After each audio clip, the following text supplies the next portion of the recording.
Hello and welcome to PCI Webinars. Today's webinar, Best of the 2018 Public Library Association Conference. Find out what you missed.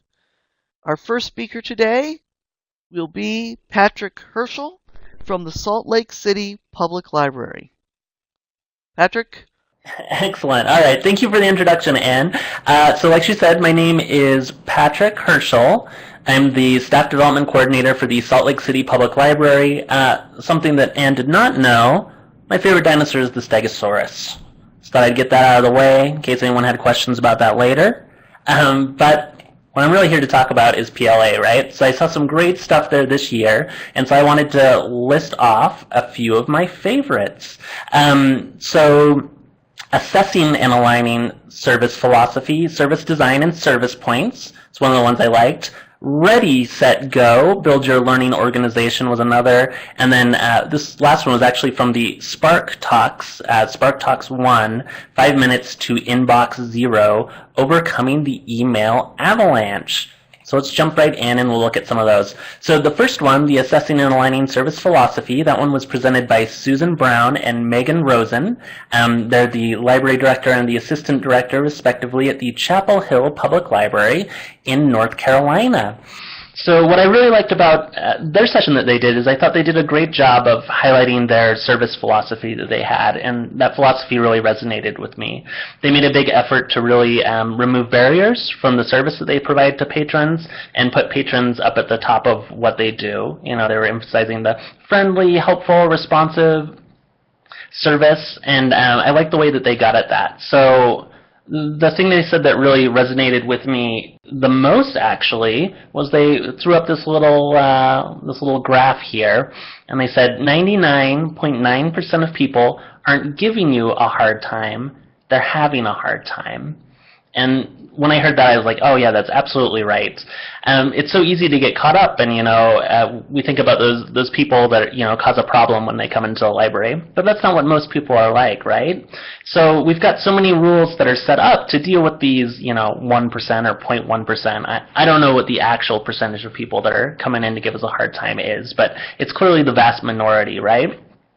And so it made me think about some of the rules that I'd encountered in libraries over the year, where there clearly this rule is set up for one specific situation that they had with a difficult person. So I would love it, actually, if people typed into discussion any of those kind of strange rules that you've encountered at your libraries or other libraries you visited, mostly for my own personal amusement, but I'll kind of share an example of one that I encountered.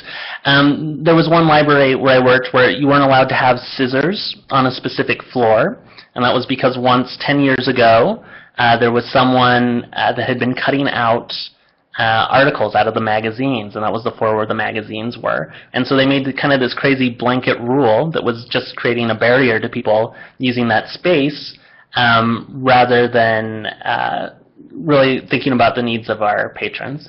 So I just wanted to highlight this because I thought it did a really good job of making sure that we reflect, why do we have rules, and what kind of barriers are we creating for the majority of patrons that use our libraries when we make these really specific kind of esoteric rules. The other thing that I really liked about their presentation is they went through and defined some really basic terms. So for their staff, they went through and they defined, what does friendly mean? When we say we provide friendly customer service, what does that mean? What does that look like? And they gave really specific examples of that as well. And so I thought that was a great technique. It's hard to hold staff accountable for something like friendly if you don't actually talk about what that value is. All right, I'm going to keep rolling here. I've got 2 more presentations I want to touch on. So the next one up is Ready, Set, Go, Build Your Learning Organization. And that one was presented by a group of folks up at the Pickering Public Library that's up in Pickering, Ontario in Canada.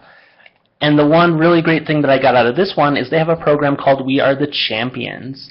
And what that's all about is really emphasizing promoting their databases. I found most libraries, the one that I work at as well, we don't do a good job of promoting all of the database resources that we have. We often find these to be underutilized and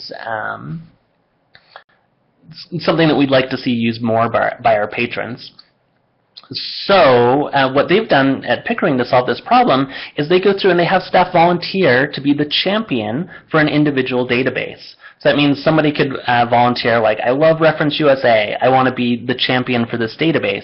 And so what that means is that person, they focus on promoting that database both internally to their staff and externally to the patrons that use it. And so this can include things like coming up with ideas for training people on this, once again, both internally and externally.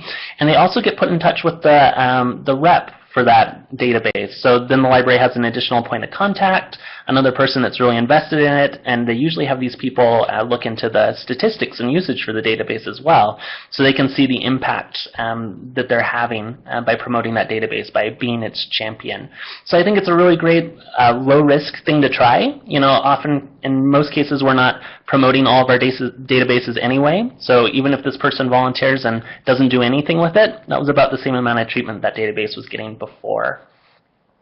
And then the last one that I really loved, this was from the Spark Talk session. It was called 5 Minutes to Inbox Zero, Overcoming the Email Avalanche. It was presented by Doug Crane. He's the director at the Palm Beach County Library System in Florida.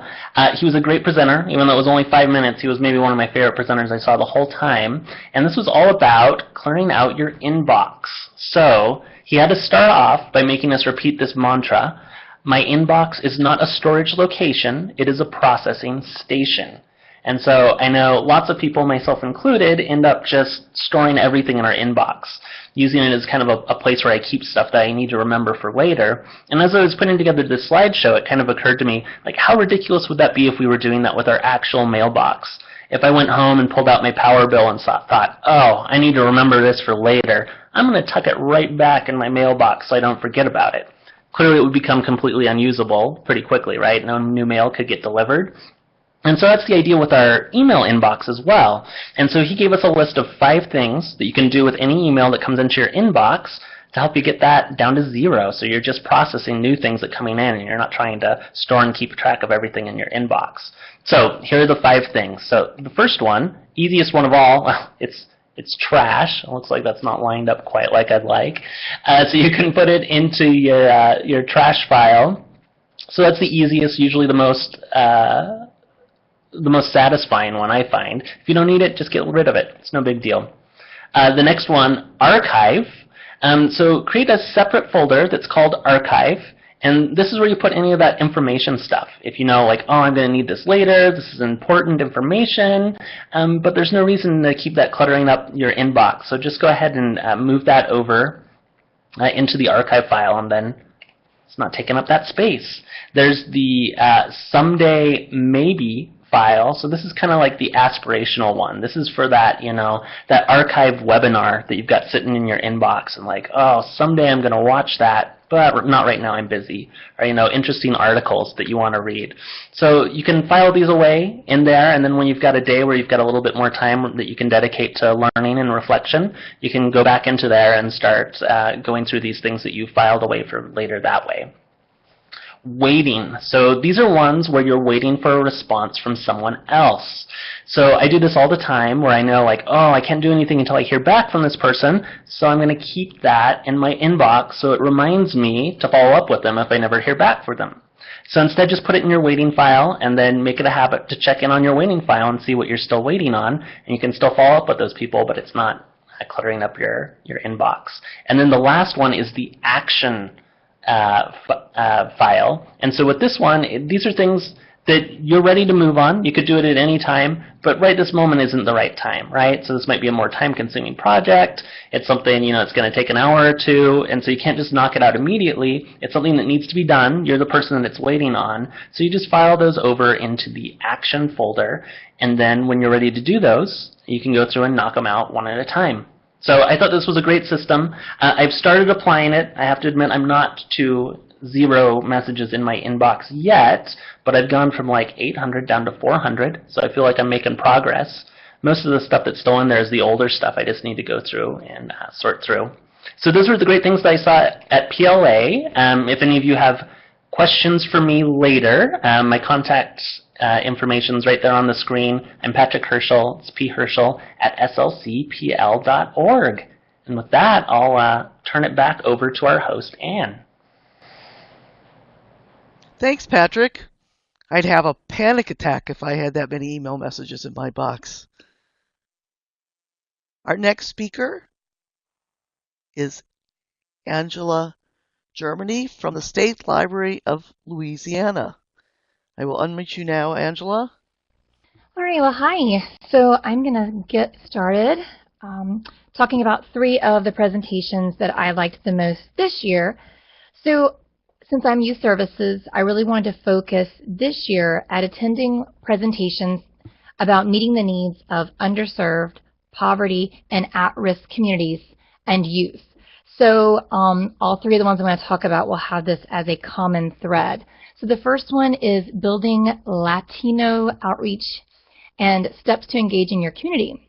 One of the things I like to do when I attend conferences is for each session I attend, write down a couple little nuggets, a little list of takeaways that I can remember to go back and think on later and see how I can apply them. And so I put takeaways down.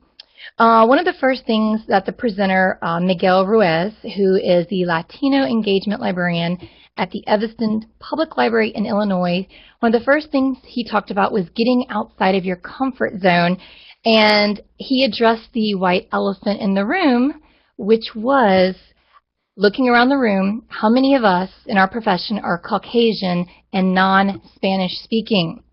And while, yes, we really want to serve our Latin populations, sometimes we feel naturally intimidated because we may not look like them. We may not speak their language.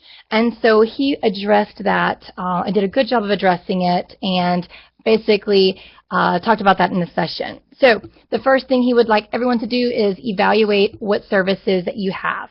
What are you doing? What have you done? What community services exist in your community currently? Who can you partner with? Who in your community has led or participated in Latin engagement efforts? Another tidbit that I thought was interesting was that in his community, his Latin populations preferred to be referred to as Latinx instead of Latina or Latino because it is a gender-neutral term. So that was kind of cool. Pick that one up. Let's see. One of his suggestions was create a Latino advisory committee for your library to help developing services and programs. And then if this is something that you're interested in, check out WebJunction. And I did that after the presentation. And there are so many resources, even if you maybe don't speak Spanish, just things you can do to engage that community and get something going for your library to reach those that part of your population. All right, so that was the first one I was going to talk about. All right, the next one, applying the equity lens, shifting resources to reach low-income audiences. Let me just tell you, wow, this was an eye-opening session for me personally. This presentation was given by librarians from the Seattle Public Library System. And Seattle Public Library began conducting an equity analysis of their programs and services with the goal of eliminating racial disparities. And they basically talked about their experience. And there's even a field study that's linked to on the slide here. But basically, it was how they evaluated and shifted their existing services to target these at-risk youth. And I had never really, I guess I just never really looked at what equity versus equality is. And so he gave us a real nutshell definition of what equity is. And it's a huge topic. And like me, if you're not familiar with it, I would encourage you to dig in professionally to learn more about it. But in a nutshell, equity stands for fairness, yet what is fair is not always necessarily equal, and what is equal is not necessarily fair. And so this image on the screen is the one they shared in the presentation to kind of give you a visual. I'm a visual person. And if you look in the photo, they're all trying to see the baseball game. And in the first one, they've all got a box, right? That's the equality. But to make it to where everyone can see the field equally, you're going to have equity. And you can see they had to rearrange things a little differently. And so they took that into their outreach. What was really neat was that they created a opportunity map which is basically poverty mapping. They took a lot of statistical data, and it showed them where their most at-risk populations were. And they had a well-established outreach service. But what they learned was, populations shift over the years, and a lot of the daycares and Head Starts and child facilities they were going to share things like early literacy skills were in communities where those children already had access to books and resources that they needed to be kindergarten ready. And they needed to shift it and pick up some new daycares and drop some that didn't need them as much. And that's what they ended up doing. The opportunity map helped them to create a criteria for the places that they were going to go now and visit. And so, for example, the criteria was that child care facilities had to have at least 25% of the kids there were at risk, government subsidized, or students with disabilities. And that is what they did. So I thought it was really inspiring. It was a nice hard look at what they were doing and where they were going. So yes, really cool stuff there. And then my last session, again with youth and reaching at-risk youth, was Take Summer Reading to the Streets, Partnering to Reach Children with Barriers to Library Access. And this one was given by Cedar Rapids Public Library in Iowa. It was given by some of their outreach librarians. And so one of the inspirations for this was the statistic that 1 in 4 third graders are not reading proficiently. This is a national statistic that we're all battling, especially youth services professionals. So they want to know what could they do to battle that statistic. And so as a system, they set a goal to bring books to children with the greatest barriers to access, those at-risk kids. And they began this program in 2015. And at the presentation, they shared some of their lessons learned and some of their strategies.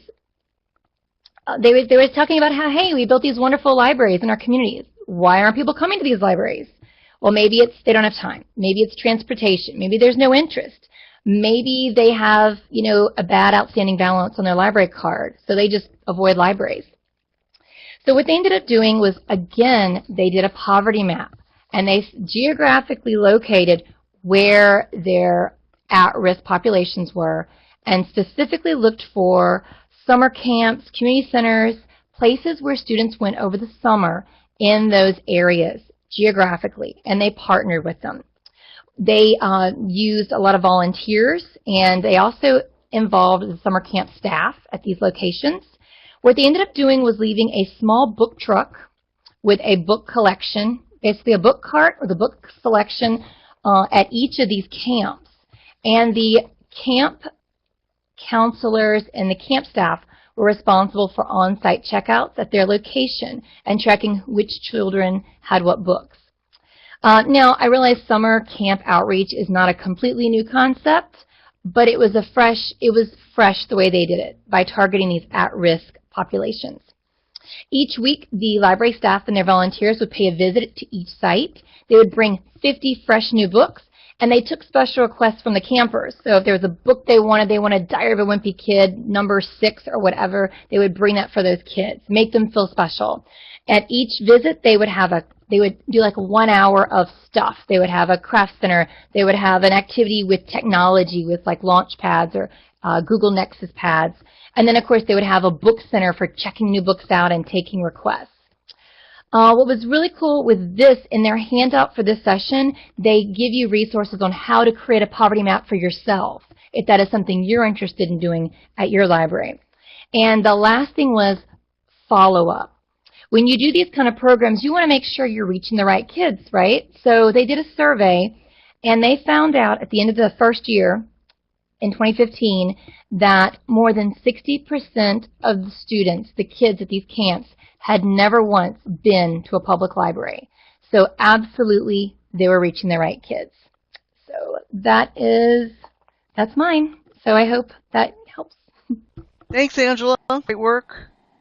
And coming up next, we have Carol Cando-Panetta from the Federal Trade Commission. Great. Thanks so much, Ann. Hi, everybody. I'm Carol Cando-Pineda. I'm an attorney with the Federal Trade Commission, but I manage our outreach to public libraries. We bring lots of cases about consumer fraud and consumer protection issues, and then we develop messages for consumers to help them avoid scams and things like that. So I spend most of my time on the exhibit floor, but I do get out to see some of the presentations, and I wanted to give you my impressions of both. We absolutely love PLA. It's a great place to connect. And it's a little bit less overwhelming than the ALA conference, which has all different kinds of librarians. PLA is really our target, so we really enjoy being there. Okay, so just my 2 cents on kind of an overview.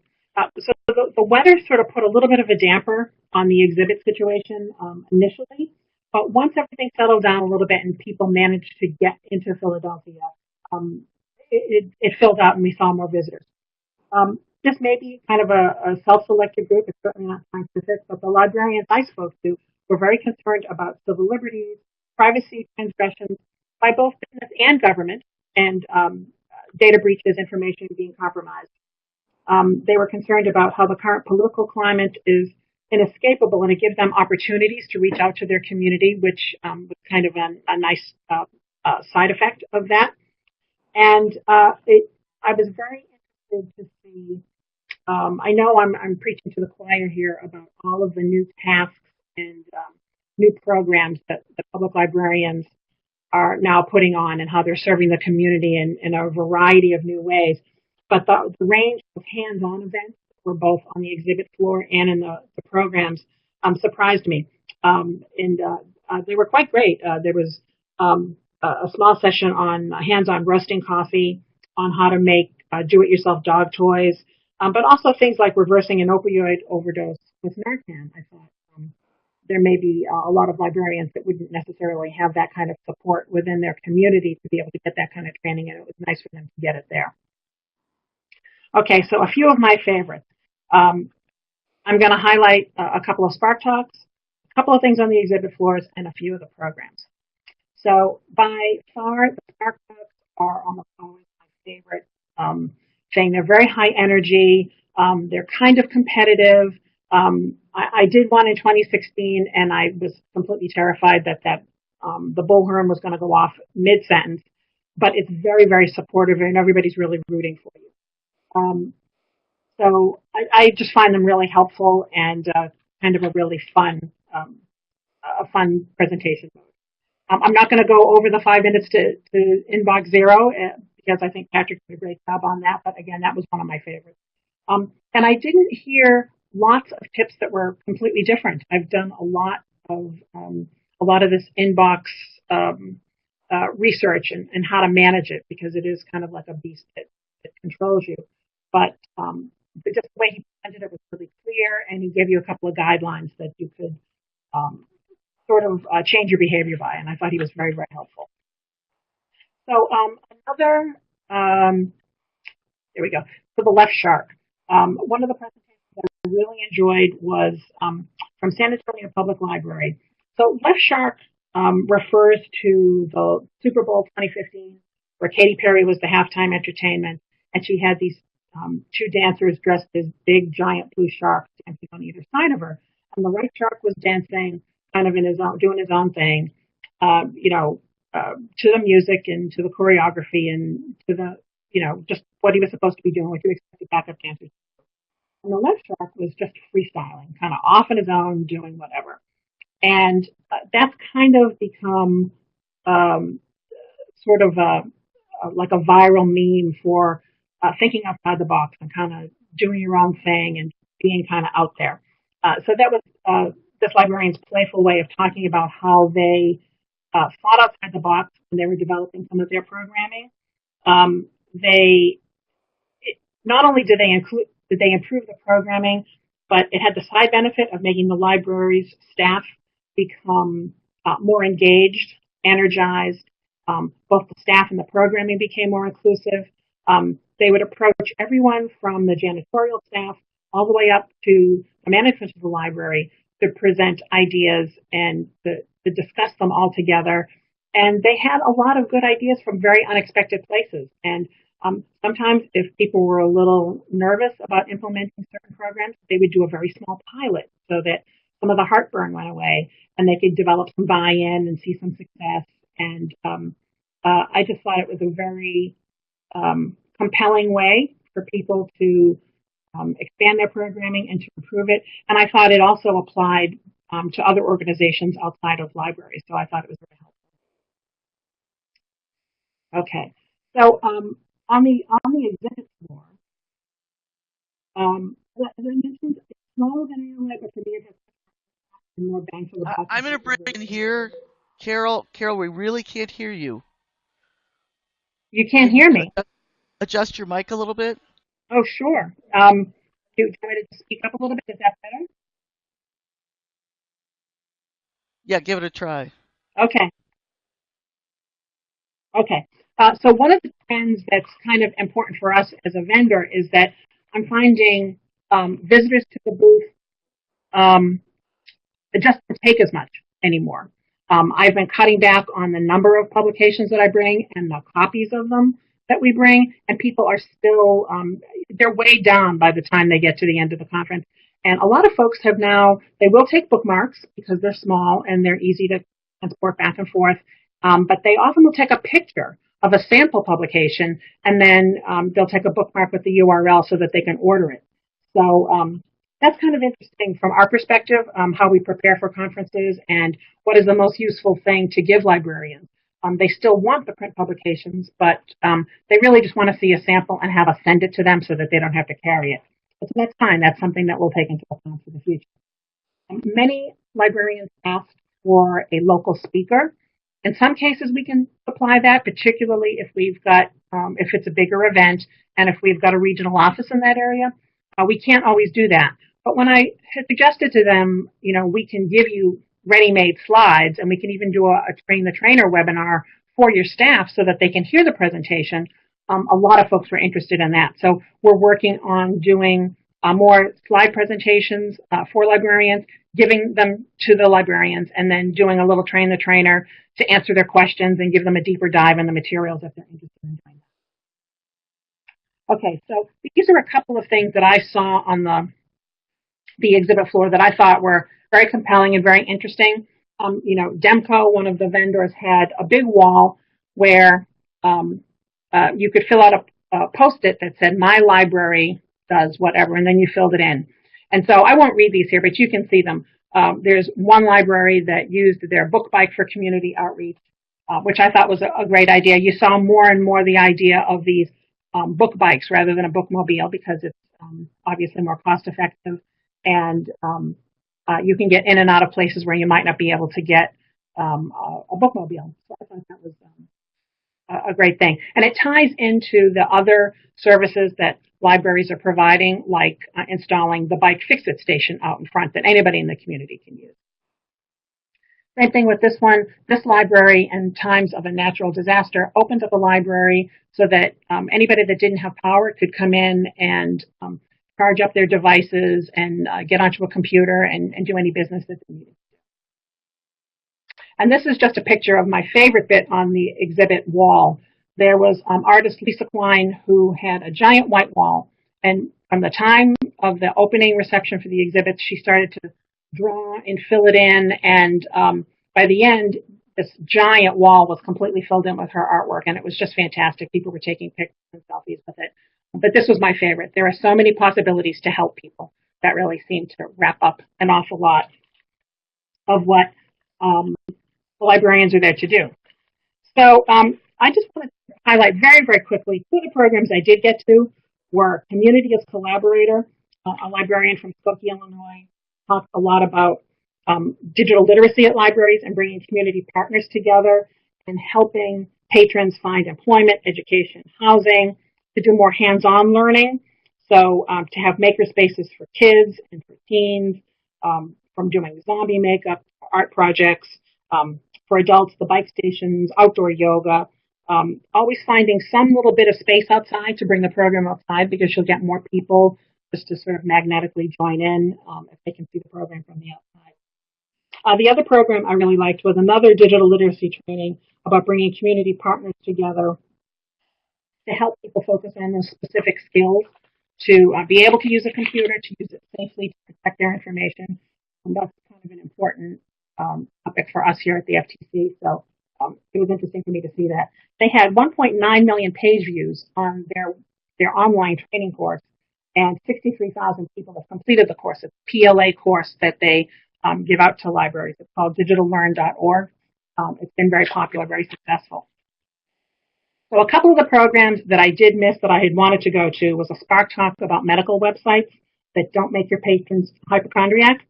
I thought that was great because it was government information being presented as a trusted source, and I wanted to see sort of how they did that and how they reached librarians to position themselves as a trusted source, and partially because I'm a little bit of a hypochondriac. And then another was a program by Lee Rainey, who's the Director of Internet and Technology Research at the Pew Research Center.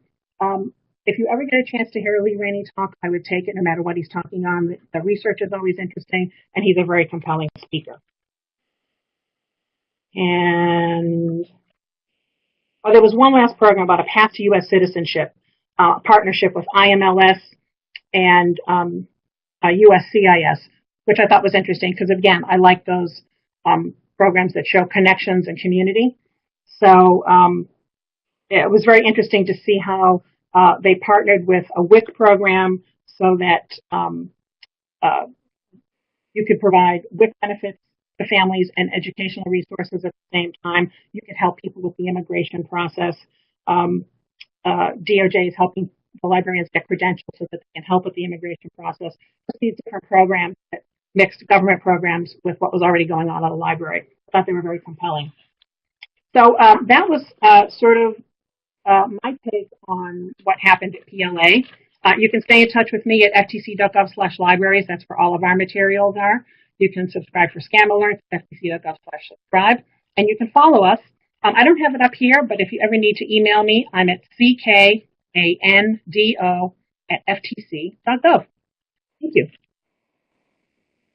Okay, thank you, Carol. Your sound was cutting out a little bit there, but I think we got most of it. Our next speaker will be Cody Flood from the Hancock County Public Library in Hancock County, Indiana. Cody? All right. Well, thanks for having me. And like Ann said, I am Cody Flood, Hancock County, which is east of Indianapolis. So I am excited to share about what I enjoyed about PLA. I actually got to go out there with my wife, and we left the kids at home, so that was fun. So we'll start with the important stuff. Food, of course. We went to Philadelphia, and I love trying new things to eat. We drove through a snowstorm all the way there, and we're starving when we got in, and the first place that we went was the Blue Duck. Highly recommended. I had the duck fries there, which is French fries with like duck confit and cheese on top. Fantastic. There's also a place called the Reading Terminal Market, which I went back at least 2 days and probably would have gone every day if I thought that I should do that, but I didn't. There are two places that I ate there. Was Dinnick's is the name of the restaurant. They have a roast pork sandwich, which actually a few years ago was named the best sandwich in America, so try that out. And then Hunger Burger was another place that was really cool because each purchase, every hamburger you eat, they donate a certain amount of the purchase to combat world hunger, so that was cool. And then of course you can't go to Philadelphia without having a cheesesteak, and we ate at Campo's, which was awesome, and then afterwards walked over to this really cool old-fashioned soda and ice cream fountain called the Franklin Fountain, that they make everything right there in front of you, and it's all like classic style. It was fantastic, and I highly recommend that. And then, you know, while you're in Philadelphia, you can see the sights too. While we were out enjoying our cheesesteak and our ice cream, we got to see Independence Hall. And then what I assume to be either the first or one of the first libraries ever in the United States, the plaque there, I don't know how well you can see that, but it was founded by Benjamin Franklin. So that was a lot of fun, just being able to take in a new area of the country. And but we'll talk about some real library stuff here now. So some of the presentations that I really liked. The first one that I wanted to highlight was about Mobile Beacon, which I sat in on a presentation with 3 different libraries, the New York Public Library, Niles, Maine District Library, which is close to Chicago, and then the Wilmington District Public Library. And no offense to Wilmington, I do not remember exactly where they were located. But they all took part in lending hotspots at their library with Mobile Beacon. And my library in the past, we tried hotspots on our own for a while and just had an awful time getting them returned. There was a big theft issue. It was a pretty big cost for our library. And so we discontinued that program, but it is a demand, at least in my community, and I'm betting it probably is in a lot of yours too. And I've wanted to get it back, and so this piqued my interest. And one of the things that was really cool about Mobile Beacon, I'd never heard of this company before, is it's the best pricing I've seen for libraries. It's I think that there's like a $50 or $60 device when you purchase the actual device, and then it's $120 per year for 4G LTE unlimited internet usage, and that's per device. So you can figure out the cost based on how many devices you buy. But that's very cheap compared to anything that we had seen. You do have the option of filtering the access, what you can access with those hotspot devices if you needed to.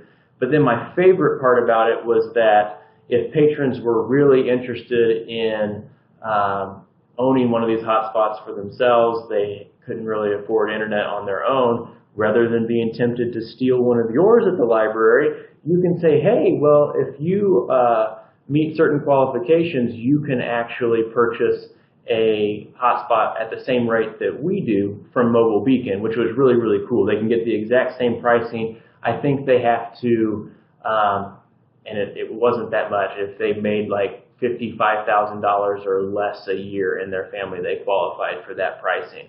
So that was a really cool benefit, and you can look up Mobile Beacon on your own.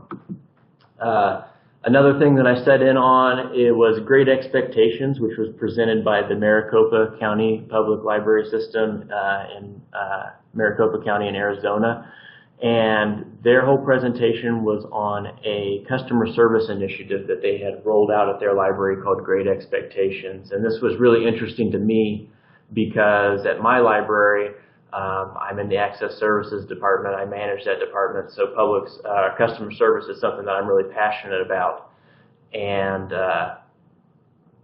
we've been looking to do a kind of library system-wide, just setting the standard and putting all of our employees and then new staff when we hire them through a customer service orientation and training that would just make it consistent throughout the library and really just setting that expectation for our whole staff. Right now it's just kind of a department by department thing, and we do a great job, but always looking for ways to make it better. And Maricopa had a lot of great resources. You can check out the website that I have provided there, from patron surveys and staff surveys that you can use to get that started.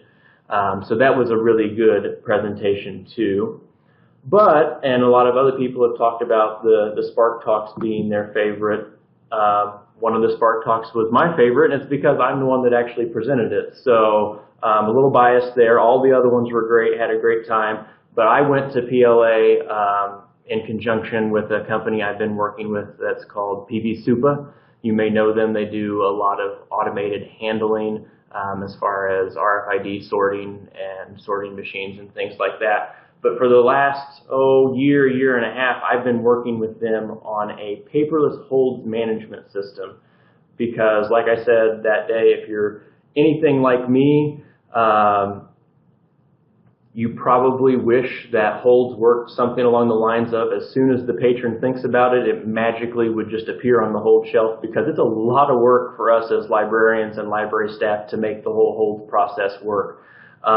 And I am pleased to say you guys here with us today are the first ones that get to hear that as of this week, we have the hold system. I just did some testing yesterday, and everything is fully functional. So if you are interested in learning more about this, let me know and I can put you in touch with PV Supa. But here's just a quick look at how it would work. with no paper. The benefits of this holds management system is obviously that it's paperless, which means you don't have to deal with the hold slips or the hold wrappers. So it's green. It's good for the environment in that way. It's 100% web-based with an option for a mobile app. It offers complete patron privacy.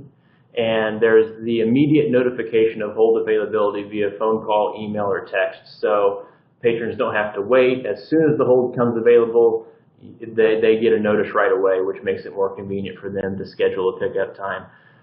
It eliminates the need to sort through every hold to pull expired holds. At my library, we hold items for 5 days, and at the end of those 5 days, we're having to go through every hold on our shelf to see which ones have been on the shelf for 5 days. And you'll see in a little bit how that works. You can easily pull hold multiple times a day. You don't have to run a report. You can just log into the website, and it's going to tell you what holds are ready to be pulled off the shelf. And all that makes it a more efficient use of staff time, which is fantastic. So basically how it would work is when you come in the morning, you're going to pull holds for the first time. You're going to log into the website, and it's going to display a list like you see here of all the titles that should be on the shelf ready to be pulled. And you have buttons along the right-hand side that will either say add, or if it needs to go to another branch system or another branch within your system, it'll have an add to transit button. And you just go through and click those buttons as you have them on the shelf. And if you don't, you skip over it. But we all know that we always find all of our holds, so we don't have to worry about that. So when you click that add, it starts building a notification queue, and you can see some of them are for transit, so those are separate than the ones that are staying within your branch, but it just builds that queue. And then once you're done, once you've found all your holds for that time of pulling, you just click confirm. And when you do that, it instantaneously notifies the patrons. This is an example of what the text messages look like. It would just say that their hold is available and tell them the date that they needed to pick it up by. But then where it gets unique with this system is it tells them specifically what shelf to go to wherever you have your holds located. And they're labeled by the day of the week. And so here in this example, it tells them to go to the hold shelf labeled Tuesday.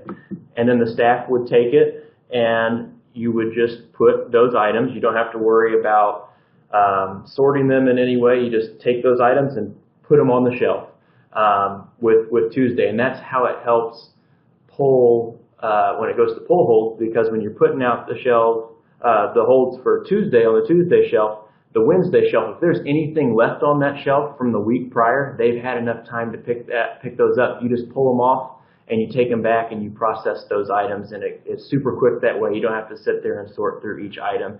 Plus, the patrons know exactly which shelf to come into to find their item, and it's completely private because it's just a book sitting on a shelf like any other day.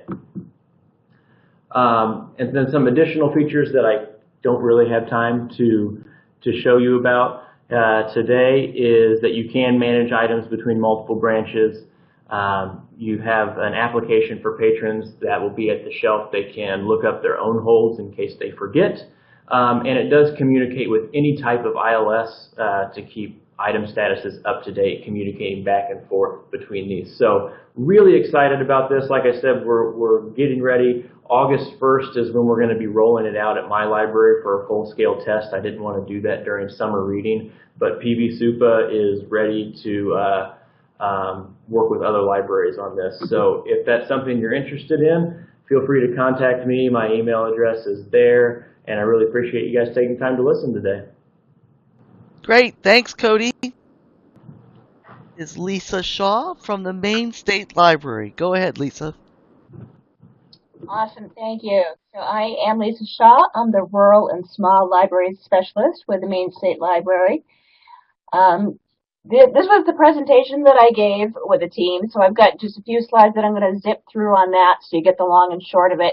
If you didn't get to it and you're like, ooh, that's awesome, please bang on more to me about workforce development in public libraries. Contact me, but otherwise, if you were there and you hated it, I'm sorry, here it is again. So I just wanted to shout out to Shirley Bilodeau from Idaho who worked on this. She was not able to make it in due to the snowstorm. Elizabeth Yaukea from Washington State Library contributed to this. Andrea Lewandowski and Tammy Westergaard from New Jersey and Nevada, respectively. The long and short of this was just us asking what the role of libraries was in workforce development, the strengths and assets that public libraries bring to workforce development, and assisting job seekers. We wanted participants to understand the structure of workforce development, or furthermore, to understand that there is a structure that they can find, and it may differ slightly from state to state if you're going to work with workforce boards and things like that in the system.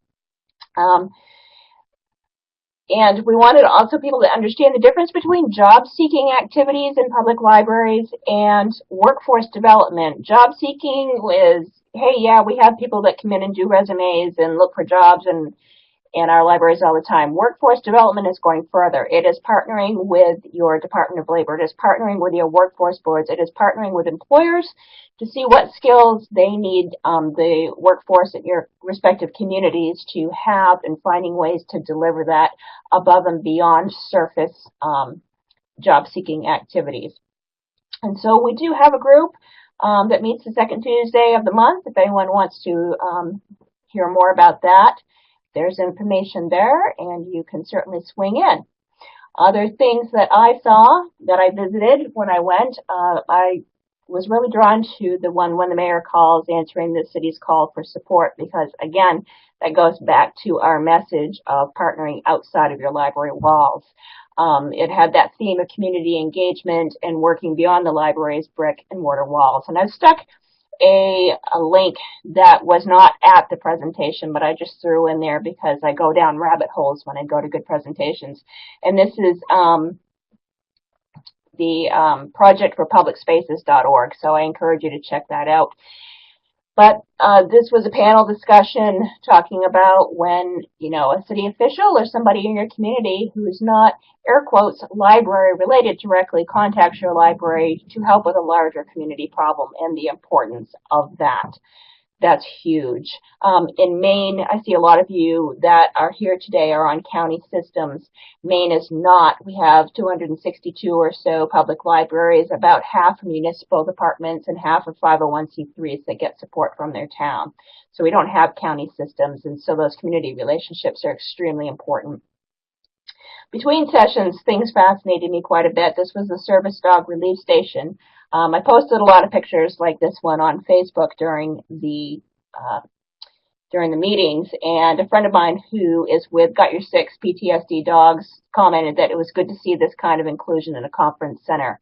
The great thing about attending a conference in person, if you can, is the incidentals that happen. It's little things like that that you see that you're like, that's a great idea. I never thought of that. There's a brass band that played for us at one point when we were coming out of some sessions, and so it's those incidental things.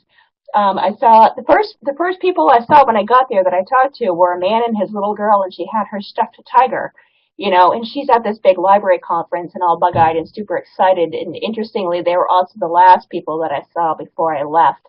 And it's those little connections you make with other people that you may never see again that, to me, are such a rich part of going to a conference like this. Voter perception, getting from awareness to funding, 2018. This was the OCLC report on awareness, that a lot of people do not understand how libraries are funded. I have found this out as I've gone to different conferences. I go to conferences that are non-library, such as economic development or philanthropic partners, and I always get these, so what is the state library, and so what do you guys do? Do you order the books? And we start that discussion about what actually happens with public libraries around the state. And it's always good to get that going. But there was some troubling stuff in this report too, so I encourage you to go to the link and check out the whole thing. That the perception of library staff has declined, and that's something that we should be able to fix very easily. That doesn't take money to fix that problem. That's a human problem. So hopefully we can take that to heart and see what we can do to change voter perception. And you can see this was a graph that I pulled off of that report to show here. They're less enthused about library staff, than they were 10 years ago. again, we can kind of do a check on ourselves and say, what are we doing, to create that perception, and what can we do to change it? So that was extremely enlightening for me, because encouraging funders to be interested in their community libraries or in their state libraries is a big part of what I do, and that was an eye-opening session for me. And I went to sustaining ideation with progress and not perfection. And the big takeaway that I had from this one is know your elevator pitch. Whatever it is, whether it's your own personal library, whether it's your department, your services, or whatever project you're working on, first of all, have an elevator pitch, and it needs to be a quick one. You can see, the suggestion that they gave on the slide here. Know what your elevator pitch is and use it every chance you get. People will ask. Tell me what's going on with libraries today. Oh, are people still reading books today? Oh, everybody is using a tablet now. Just know what your pitch is. Say it over and over again. Tweak it a little bit if you need to. It's got to be a quick one. Use it often. It makes a big difference. And the last thing I will say is that I wish that I had found Cody and eaten with him, because I was at McDonald's quite a bit.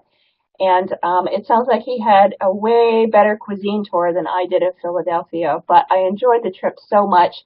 I loved meeting people and getting a chance to hear other perspectives from other states. And that was a very, very rich experience for me. And if you have any questions about workforce development, if you'd like to bribe me to stop talking about it, I have PayPal. But my email is lisa.m, as in Marie, .shaw@maine.gov. Feel free to contact me anytime. And I'm going to turn it back over to Andrew at this point. All right, gang. I am going to share with you guys my experience here. And, interesting, because as I was going through and listening to our other presenters, and thanks to all of you, by the way, for your insights, some duplications and some differences. Certainly Wednesday was snow, and it actually did affect some of the programs that had to be canceled because the presenters simply just could not get in. It also was a downer for people that were coming to the conference who couldn't get there, and so it was real, and there was quite a bit of snow on Wednesday. Fortunately, though, it did get better, and Thursday morning I was at a session put on by the DC Public Libraries called Public Libraries 101, and I thought, what a unique approach when we are trying to educate our staffs about not only what our work is, because we tend to do a lot of that, but to me, more important, the why. Why are libraries so important? What about the history of public librarianship, and what does this mean? And so 3 presenters from DC put this program together, and I've given you their contact information here. I think that if you are looking for onboarding training or new hire orientation, and just something to put in there that really has to do with our history and why we do what we do, I found this to be really refreshing. And so they are requiring it now for the new hires. It originally was a 2-hour workshop that they were doing for non-degreed staff, and it evolved over time. They said that they got great feedback on it, and actually ended up updating some of the materials. But this one I thought was a real eye-opener. It was kind of one of those sessions that I was going like, okay, I guess it'll be good. We'll see. And it was way beyond expectation as far as that goes. Spark Talks, you've heard a couple of our presenters already talk about these. They're just a wow. And, every time I go to these Spark Talks, my first thought is, I just can't wait for the next one. They are just so much fun, and they do these twice. And unfortunately, I did get to go to both of them. I do want to let everybody know that program by Douglas Crane that a couple of our presenters highlighted, that 5 minutes to Inbox Zero, first of all, you can look up more of his information at efficientlibrarian.com. He blogs and talks about a whole bunch of different things. And he credits the book by David Allen, Getting Things Done, really as his, I guess that's what really got him started in his efficient librarianship. First, again, it's David Allen is the author, and the book is called Getting Things Done, The Art of Stress-Free Productivity. And I'm very excited to tell you that Douglas is going to be presenting a 1-hour program on his 5 minutes to Inbox Zero for PCI and the Florida Library Webinars Project on Tuesday, September 25th at 10:30 a.m. And you will want to check that out. He's a fabulous speaker, and the information is just great. I am many times way overwhelmed when I am on the exhibit floor, and I thought some of the points that Carol brought up were quite good. I am someone who doesn't want the free stuff, because my thing is I got to pack it up and move it and put it on a plane and do all this stuff. So I'm kind of that maybe new age person who takes the pictures of the stuff like she was talking about. My focus this year was really not on partying. I kind of got a reputation for that after the 2016 presentation I did, but more one-on-one networking. And once again, it just reinforces my belief system that life is about relationships, and are we taking time to nurture those relationships and really make those things happen. So to the folks that I got to spend time with, a couple of them are on this program. Thanks so much for that time and being able to network with each other. A couple of the other programs I really liked was the one put on with Salt Lake County Library Services with regards to fandom, and they're just incredible popular programs that they're putting on there. I've got a couple of them that are listed there. Once again, contact information on that. And then also, being someone who really loves training, I found this Training is Fundamental program that was put on with 4 different presenters and from 4 different systems, really just talking about some of the neat things that they do in training. And I certainly would recommend that you check out some of the things that Naperville is doing. Massachusetts Library System has a lot of free resources up on their website, and I do think you would find that to be helpful. This was a little freaky on Friday when I was walking down to the convention center. The road was closed, and the bomb squad was there, and there's a report of 2 people that had climbed out of the sewer up through the manhole cover into a white van. And so that kind of made things interesting on Friday. Kind of like nothing came of it. And as many of the other guys told you, just exploring this city is wonderful. Reading Terminal, I got to be honest, way too crowded, way too many people. All I wanted to do was get out of there when I got in it, but that's me. I'm not into crowds. And that's my story. Take it. Great. Thanks, Andrew. Thank you to all of our speakers today for an outstanding presentation. Thank you, Angela, Carol, Cody, Lisa, Patrick, and Andrew for giving us a real taste of PLA in Philadelphia. And I hope they never try to schedule another conference in Philadelphia in the wintertime. I was also stuck there once in lots of snow. I'm not sure why they keep going there. So thank you all, and thank you all for attending. We hope you enjoyed it, and we hope to see you again soon in another PCI webinar. Have a great afternoon, everybody.